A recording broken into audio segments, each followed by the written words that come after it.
Programang ito ay rated SPG. Striktong patnubay at gabay ng magulang ang kailangan. Maaaring may masiselang tema, lengguwahe, karahasan, sexual, horror o droga na hindi angkop sa mga...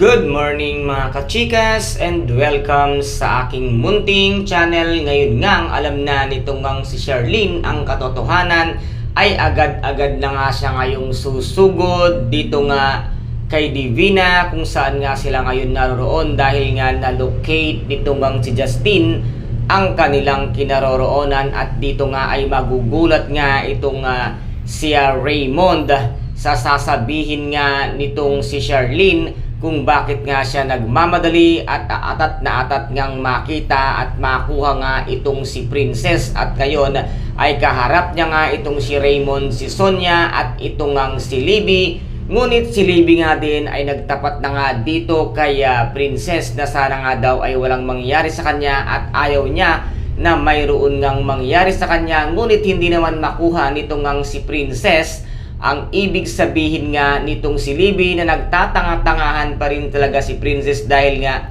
sa kanyang pagkakabulag sa katotohanan na ang buong akala nga niya ay si Divina ang kanyang tunay na ina dahil nga sa sobrang sabik niya na makapiling simula bata siya ang kanyang ina. Ngunit ang kanyang nakapiling ay isang masamang tao na meron ngang balak na hindi maganda sa kanya kung kaya't dito ay nagpapahiwatig na nga itong si Libby kaya't ito nga ay tumabi sa kanya at hindi nga daw siya papayag na meron ngang masamang mangyari kay Princess at ito nga ay palaisipan dito nga kay Princess ngayon. Ano kaya ang siyang mangyayari sa kanya at ano ang talagang plano ng bruhang si Divina. Kaya guys, napakarami po nating mga dapat abangan sa mga susunod na episode dito nga sa Prinsesa ng City Jail. Kung nagustuhan po ninyo ang aking videos for today, paki-subscribe na lamang po ng aking channel, paki-like and share para maging update kayo sa lahat ng gagawin kong videos. Maraming salamat po. Ingat, God bless and